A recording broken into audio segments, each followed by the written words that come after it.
అది ఒక అందమైన అడవి ప్రాంతం. నల్లమల్ల అడవులు.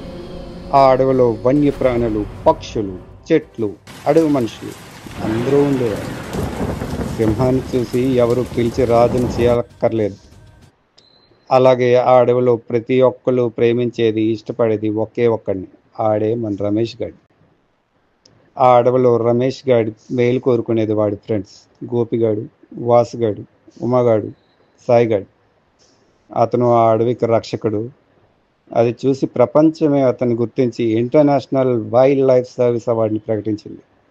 అది తీసుకోవడానికి రమేష్ని అమెరికా రమ్మని ఆహ్వానం పంపారు. రమేష్ గాడి ఎదుగుదల ఆ ఊర్లో ఇద్దరు ఎదవలకు నచ్చలేదు. వాళ్ళే అలీబాయి, చోటుగాడు.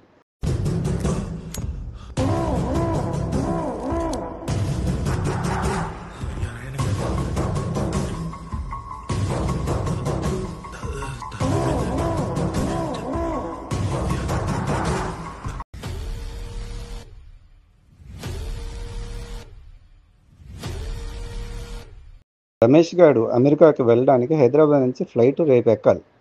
ఆ ఊరు నుంచి హైదరాబాద్కి వెళ్ళే ఒకే ఒక్క ట్రైన్ ఆ రోజు ఉదయం బయలుదేరుతుంది.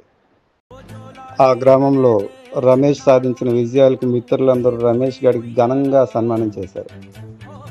ఈ పాదం ముద్దాడి పులకించిపోయిందే ఈ నెల ఇయ్యాల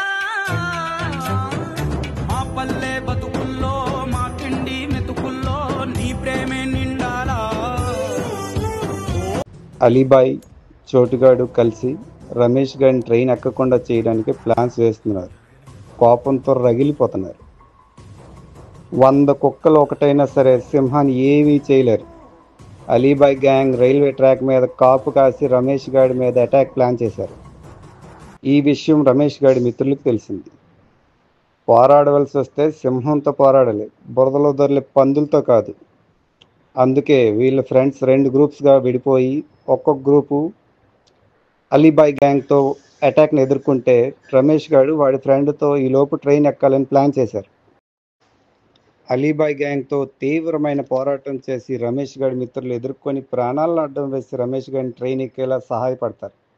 రమేష్ గారు పరిగెడుతూ, నా మంచితనాన్ని పిరికితనంగా భావిస్తే నాలో ఇంకో యాంగిల్ దాగి ఉందిరా, దాన్ని బయటకు తీస్తే భరించడం నీ వల్ల కాదు కదా, మీ తాత వల్ల కూడా కాదు అని ఆ అలీబాయ్ గ్యాంగ్కు వార్నింగ్ ఇచ్చి మొత్తానికి ట్రైన్ ఎక్కేస్తాడు. ఇంటర్నేషనల్ లెవెల్లో తన స్నేహితులు రమేష్ గారి ఊరికి పేరు తెచ్చినందుకు గర్వంతో ఊగిపోతారు.